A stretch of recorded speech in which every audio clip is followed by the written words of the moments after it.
ಇವರಿಗಾಗಿ ಮಾತ್ರವಲ್ಲ, ಇವರ ಮಾತನ್ನು ಕೇಳಿ ನನ್ನಲ್ಲಿ ವಿಶ್ವಾಸವಿಡುವವರಿಗಾಗಿಯೂ ಪ್ರಾರ್ಥಿಸುತ್ತೇನೆ. ಪಿತನೇ, ಇವರೆಲ್ಲ ಒಂದಾಗಿರಲಿ. ನೀವು ನನ್ನಲ್ಲಿ, ನಾನು ನಿಮ್ಮಲ್ಲಿ ಇರುವಂತೆಯೇ ಇವರೂ ನಮ್ಮಲ್ಲಿ ಒಂದಾಗಿರಲಿ. ಹೀಗೆ ನನ್ನನ್ನು ಕಳುಹಿಸಿದವರು ನೀವೇ ಎಂದು ಲೋಕವು ವಿಶ್ವಾಸಿಸುವಂತಾಗಲಿ. ನಾವು ಒಂದಾಗಿರುವಂತೆ ಇವರೂ ಒಂದಾಗಿರಲೆಂದು ನೀವು ನನಗಿತ್ತ ಮಹಿಮೆಯನ್ನು ನಾನು ಇವರಿಗೆ ಕೊಟ್ಟಿದ್ದೇನೆ. ನಾನು ಇವರಲ್ಲಿಯೂ ನೀವು ನನ್ನಲ್ಲಿಯೂ ಇದ್ದು ಇವರ ಐಕ್ಯಮತ್ಯವು ಪೂರ್ಣಸಿದ್ಧಿಗೆ ಬರಲಿ.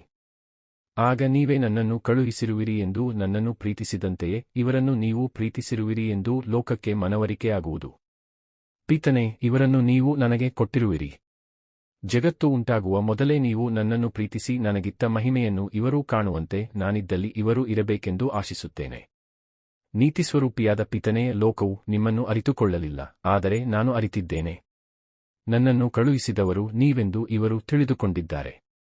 ನಿಮ್ಮ ನಾಮವನ್ನು ನಾನು ಇವರಿಗೆ ತಿಳಿಯಪಡಿಸಿದ್ದೇನೆ, ಇನ್ನೂ ತಿಳಿಯಪಡಿಸುತ್ತೇನೆ. ಹೀಗೆ ನೀವು ನನ್ನಲ್ಲಿಟ್ಟ ಪ್ರೀತಿಯು ಇವರಲ್ಲಿಯೂ ಇರುವಂತಾಗುವುದು, ನಾನು ಅವರಲ್ಲಿ ಇರುವಂತಾಗುವುದು ಎಂದು ಹೇಳಿದರು.